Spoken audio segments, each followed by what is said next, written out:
Hi there. The war between the states may have ended over 150 years ago, but when it comes to making cornbread, the rivalry between North and South is still going strong. And that leads me to the great universal question. Should we add sugar to cornbread or not? I'm a born and bred Yankee, and I grew up eating sweet cornbread, but most of the time it was that dry, overly sweet, cake-like cornbread that they give you at Boston Market and other fast food places, or they serve at work during those meetings where the cafe ends up sending up free sandwiches and muffins, and almost no one eats the cornbread muffins. But since I learned to cook, I found a recipe for a sweet cornbread that would satisfy any carpetbagger, and it's good enough, it might even make a Southerner happy. This is a vintage 19th century number 7 sized skillet, which has a gate mark on the bottom. And into the oven it goes, to show that even after over 100 years, this pan will still make some good cornbread. Once the oven reaches 400 degrees Fahrenheit, we then add corn oil to the pan and place it back into the oven to heat up the oil.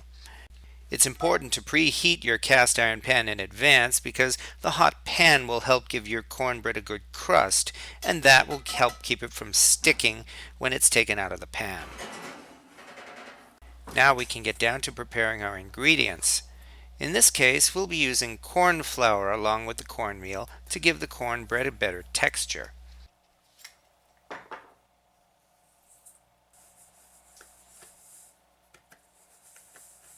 Meanwhile, buttermilk is an essential ingredient in cornbread, but if you don't have buttermilk handy, all that's necessary is to add a cup of whole milk and a tablespoon of vinegar.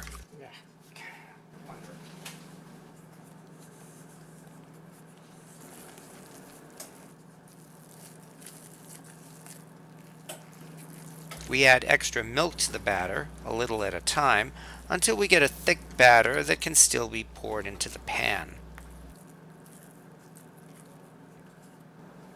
And some honey to give this cornbread an extra touch of sweetness.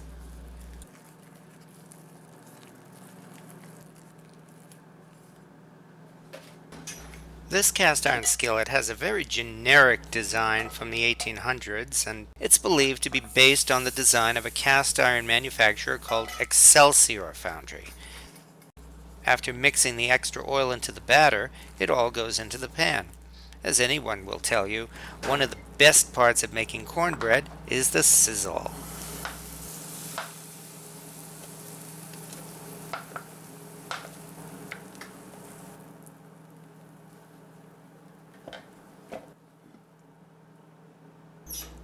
And into the oven it goes for 30 minutes.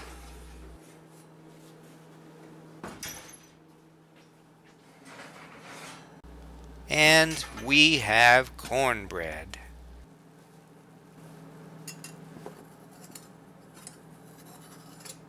Even though Mark Twain himself had some strong words to say about northern cornbread, I would have liked the opportunity to serve this to him, as I feel he would have appreciated the joke.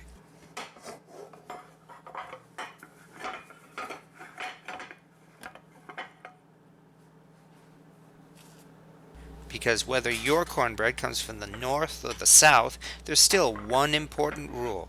It must be made in a cast iron skillet.